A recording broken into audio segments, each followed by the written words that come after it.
Ibu, Bapak-bapak, kalau kita lihat UM, memang dari segi posisi saat ini UM itu ada 8 fakultas, ada 2 lembaga, ada pasca sarjana. Dari keseluruhan pegawai UM ada 1000-an tenaga kependidikan, ada 1050-an dosen, dan ada 30-an ribu mahasiswa. Nah, ini semua adalah potensi-potensi yang ada di UM yang secara keseluruhan itu terdistribusi memang ada 32 jurusan dan beberapa program studi yang setara dengan jurusan. Kalau program studinya sendiri memang ada 120 program studi. Artinya apa? Ini saya paparkan adalah semua mahasiswa, semua dosen yang berada di prodi di jurusan itu tentu memiliki kesempatan untuk bisa berbakti, untuk bisa memberikan kontribusi pada masyarakat desa. Nah, di dalam perkembangannya memang kita lebih banyak mengkonsentrasikan untuk pengabdian kepada masyarakat. Dharma ketiga dari UM ini di lembaga kita ada LP2M, jadi Lembaga Penelitian dan Pengabdian pada Masyarakat. Di LP2M ini memang ada 10 pusat kajian, jadi bisa ditayangkan slide-nya. Jadi ada 10 pusat, ya, tolong slide-nya.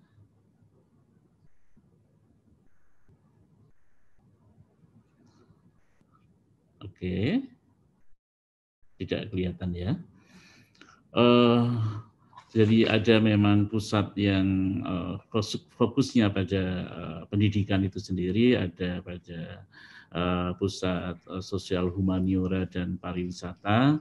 Jadi kalau tadi Pak Menteri mengharapkan bagaimana pengembangan harus berdasarkan alam, berdasarkan potensi yang ada di desa, yang kaitan dengan itu kita memang juga ada.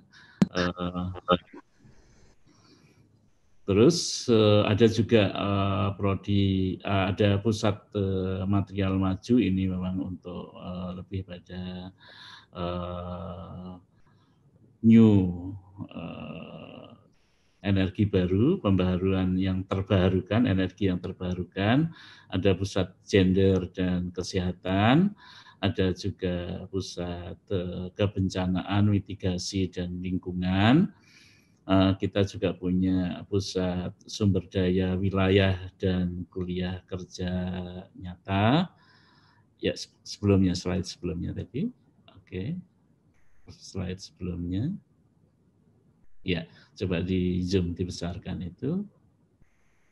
Terus, ya 10 prodi ini, 10 pusat inilah yang menjadi andalan di Universitas Negeri Malang untuk bisa berbuat, untuk bisa mengabdi, untuk bisa mewujudkan program-program yang tadi disampaikan oleh Pak Menteri. Jadi sampai dengan kaitan dengan ada yang memang agak spesifik soal pusat publikasi, misalnya ini mungkin lebih arahnya tidak fokus ke sana, tapi begitu soal pusat halal itu adalah bagian dari yang menjadi pekerjaan program kita. Nah, tentu ini adalah aset, ini adalah potensi yang dimiliki UM. Tadi saya katakan bahwa UM ini dari, oleh, dan untuk desa. Itulah makanya saya khususnya pada Bapak Kepala Desa yang sempat bergabung dengan kita semua. Inilah potensi-potensi aset-aset yang Bapak Ibu miliki yang ada di Universitas Negeri Malang ini yang bisa kita berdayakan untuk pembangunan desa tersebut. Lanjut, bagaimana pola implementasinya? Ya, ya, coba zoom-nya dibesarkan bisa kan ya? Biar tampak. Iya. Oke. Jadi kalau kita coba lihat di slide yang ada ini, bagaimana implementasinya UM Bisa Bangun Desa ini, memang ada UM Mengabdi, ada prodi untuk desa, ada doktor-dokter untuk mengabdi, profesor-profesor untuk mengabdi, ada juga kuliah nyata. Di situ ada 5 bidang pengabdian pada masyarakat yang sekali lagi ini langsung berurusan dengan desa. Ini kaitan dengan pendidikan pembelajaran baik formal maupun non formal itu menjadi garapan dari implementasi dari UM ini, pemanfaatan UM ini untuk desa. Di bidang sosial dan humaniora, bidang sains, teknologi dan lingkungan, teknologi tepat guna, tentu ini banyak juga sudah yang dilakukan oleh UM bekerja sama dengan desa-desa yang menjadi binaannya. Begitu juga yang tadi disebut-sebut Pak Menteri bahwa kita memang sangat berkepentingan bagaimana kita meningkatkan ekonomi desa. Jadi kalau disebut bahwa aspek perencanaan menjadi sangat vital, saya kira UM, dosen-dosen UM, dan juga mahasiswanya siap untuk mendampingi para kades dalam merencanakan pembangunan desa. Begitu juga untuk pengembangan wilayahnya.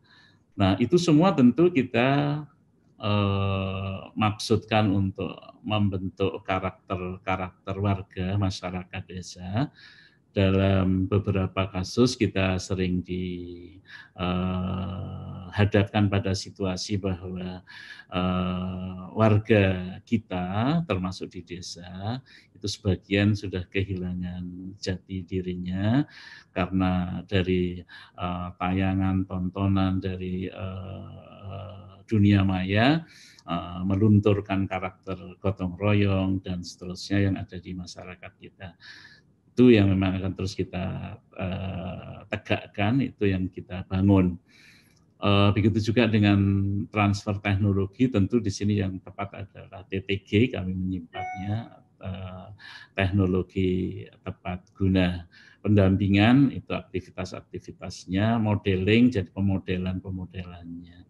Nah, dari situlah maka kita memang harapkan desa ini menjadi desa tangguh, ya desa yang hijau, desa yang memang pendidikannya bagus, yang memang memiliki wisata, yang memiliki budaya yang kuat, ekonominya kreatif berkembang, dan teknologinya dikembangkan. Itulah sebenarnya.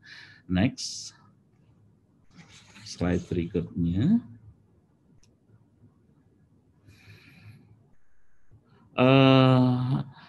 Indikator keberhasilan desa tangguh, jadi secara utuh ada 7, inilah penandanya apakah program desa tangguh ini berhasil ataukah tidak. Jadi kalau desa tangguh ini terwujud, itu salah satu indikasi bahwa UM dalam melakukan tugasnya untuk mengabdi itu berhasil. Tetapi kalau ini gagal berarti indikator itu menunjukkan bahwa UM belum berhasil dalam melaksanakan tugasnya untuk mengabdi. 7 itu seperti terpenuhinya kebutuhan dasar warga, terdapat tren tingkat pendidikan dari waktu ke waktu yang semakin meningkat, adanya mekanisme penyelesaian masalah secara mandiri, kemudahan untuk memperoleh layanan administrasi, yang kelima itu tumbuhnya usaha kecil menengah yang bersinergi dengan BUMDes tadi yang disebut-sebut Pak Menteri, lembaga ekonomi desa dan budaya sosiopreneurs, terus juga terjaganya kearifan lokal. Jadi budaya, tradisi, nilai yang sudah terbangun harus kita pertahankan, tidak boleh musnah, tidak boleh tergerus oleh arus informasi dan teknologi, terpeliharanya kelestarian lingkungan. Nah, 7 hal inilah yang menjadi ciri penanda sebagai apakah desa tangguh yang kita impikan, yang kita harapkan itu bisa terlaksana, terwujud ataukah tidak. Nah, next. Lanjut slide-nya. Nah, untuk UM Mengabdi ini sendiri, sebenarnya kita bisa pilih jadi 3, ada model sekolah unggulan. UM memiliki pengalaman yang sangat panjang, melakukan pembinaan sekolah unggulan, mulai ada di Riau, ada di Balikpapan, ada di Lumajang, ada di Bojonegoro, dan di berbagai tempat. Ini memang salah satu wujud dari UM Mengabdi, bagaimana pendidikan di sekolah-sekolah yang mitra ini seperti yang diharapkan. Jalan lain menuju mandiri dan sejahtera ini dengan Jalin Matra ini sudah berjalan 10 tahun lebih, dan alhamdulillah itu juga memberikan secercah harapan bahwa kita bisa berbuat untuk meningkatkan taraf hidup, kesejahteraan masyarakat, begitu juga soal ekonominya. UM mengajar tentu ini menjadi core base-nya UM, jadi berbagai aktivitas yang lalu kita punya program kerja dengan Pertamina untuk melakukan untuk UM mengajar di berbagai pelosok di negeri ini. Jadi model-model pengabdian yang sudah dilakukan seperti itu. Next, slide berikut. Peningkatan kapasitas warga binaan Lapas Malang, kita sampai juga peduli tentang bagaimana di Lapas Malang itu administrasinya menjadi lebih baik, terus bagaimana berkomunikasi yang lebih baik. Kita udah bekerja sama untuk memberikan ya ada diskusi, ada penyuluhan, dan berbagai aktivitas seperti itu. Desa binaan juga demikian, terus khusus untuk kondisi saat ini UM Peduli COVID ini juga menjadi perhatian kami. Jadi peduli COVID ini baik untuk warga internal maupun internal UM maksudnya, maupun eksternal UM. Terus lanjut, slide berikut. Nah, edukasi untuk produk halal perdesaan, ya ini juga gencar dilakukan oleh UM. Jadi halal di sini menyangkut barangnya sendiri, tetapi juga prosesnya. Jadi ini ada edukasi-edukasi yang memang kita sampaikan pada seluruh warga di pedesaan bahwa begini loh yang secara syar'i produk-produk yang halal itu seperti ini.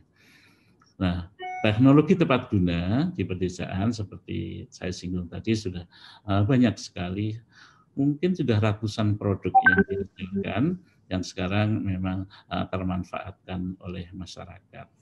Slide berikut. Ya. Nah, tadi kami sebut bahwa kami punya 121 program studi. Jadi detail Bapak Ibu bisa buka itu di internet kami, di homepage kami di um.ac.id. Di situ secara detail Bapak-bapak, khususnya Bapak Kepala Desa, itu kalau kira-kira apa ya yang bisa ditangani bersama begitu, yaitu di sana. Ini diantaranya saja kami menyebut bahwa ada karya sosial dari prodi-prodi itu, penguatan sistem informasi desa juga kami punya prodi-prodi yang menangani itu. Bagaimana membangun desa lestari, bagaimana sekolah inklusi ditangani, pendampingan UKM, penguatan seni budaya lokal, dan seterusnya. Itu memang dari prodi-prodi yang kita kembangkan untuk membantu untuk bisa mengabdi pada desa. Slide berikut.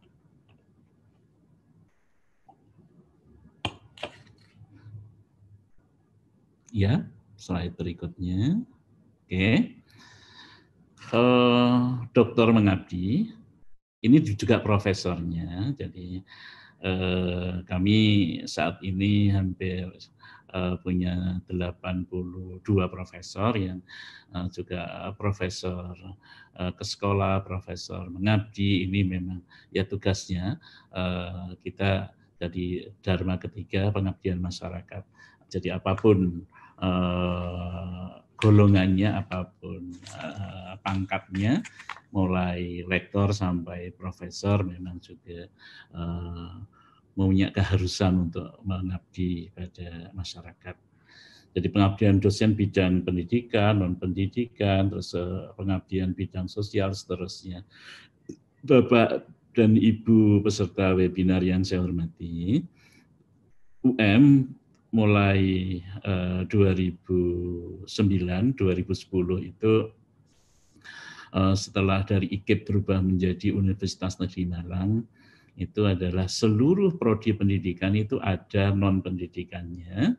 Jadi misalkan teknik sipil dulu hanya ada pendidikan teknik sipil, sekarang ada juga pendidikan prodi teknik sipilnya, begitu seterusnya.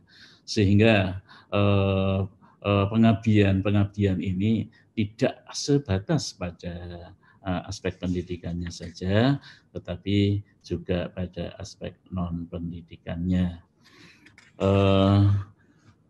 Ya, terus lanjut aja. Ya, terus itu paparannya, kegiatannya. Ini dia. Kita masuk pada KKN yang perlu kita mendapat perhatian bersama. Mungkin ini juga bisa direspon oleh Bapak Ibu Kepala Desa bahwa kita punya KKN itu ada 5 macam, ada yang reguler, ada yang KKN pulang kampung, ada KKN tematik, ada KKN integrasi, ada KKN mandiri. Reguler ini sebenarnya adalah KKN-KKN yang seperti dulu sudah, jadi sejak dulu kala terprogram gitu kita laksanakan, bahwa sudah terjadwal, memang semester gasal itu sekian-sekian jadwal ini sudah ada, bisa dibuka di webnya UM, semester gasal ada, genap ada, antara ada. Kalau tematik ini memang pengabdian masyarakat dengan tema-tema tertentu berdasarkan kebutuhan spesifik masyarakat serta memperhatikan bidang keahlian tertentu. Artinya begini Bapak dan Ibu, misalkan di desa Bapak dan Ibu itu memang perlu pengembangan sisi-sisi tertentu, aspek-aspek tertentu, di situ kita bangun, kita selenggarakan. Kesukaan kita semua. Ada KKN mandiri, ya. Jadi KKN mandiri ini pengabdian jadi yang diselenggarakan berdasarkan inisiatif oleh dosen sendiri. Jadi si dosen tentu dengan mahasiswa juga melakukan kegiatan ini. Ada terintegrasi, ada juga KKN pulang kampung. Jadi KKN pulang kampung itu intinya Bapak Ibu. Jadi kalau anak-anak katakanlah yang dari Bima, seterusnya yang dari itu bukan hanya yang luar Jawa, Jawa pun sangat memungkinkan. mereka melihat bahwa desanya perlu dikembangkan aspek ini, itu, seterusnya, maka dilakukanlah, diprogramkanlah, diselenggarakanlah kegiatan KKN pulang kampung. Jadi seperti itu ragam KKN yang ada. Sementara kalau yang KKN tematik itu ya KKN sepanjang waktu gitu kita ya seperti di slide ada model blok, ada yang sinambung. Jadi begitu variatifnya Bapak Ibu kita melakukan KKN itu, jadi tidak monoton seperti masa lalu. Bisa saja ini mahasiswa memang di lokasi itu selama 45 hari efektif. Hari efektif itu artinya hari kerja, bahwa di situ hitungannya baru selesai dia seperti itu. Tetapi bisa juga dia hanya Jumat, Sabtu, Minggu, dan setiap kali datang 3, jadi 3 kali 24 jam ya dalam 1 minggu. Ini dia akan selenggarakan, akan melaksanakan tugas itu selama 15 minggu begitu. Jadi ini variasi-variasi yang memang kita lakukan. KKN tematik ya seperti saya singgung tadi, saya pikir itulah Bapak Ibu yang memang menjadi agenda program dari UM, khususnya UM untuk dari UM untuk desa ini kita sudah siapkan semuanya. Mudah-mudahan ini nanti ada respon lebih lanjut dari khususnya Bapak Ibu kepala desa, yang nanti tentu hasilnya juga akan kita sampaikan pada Pak Menteri Desa.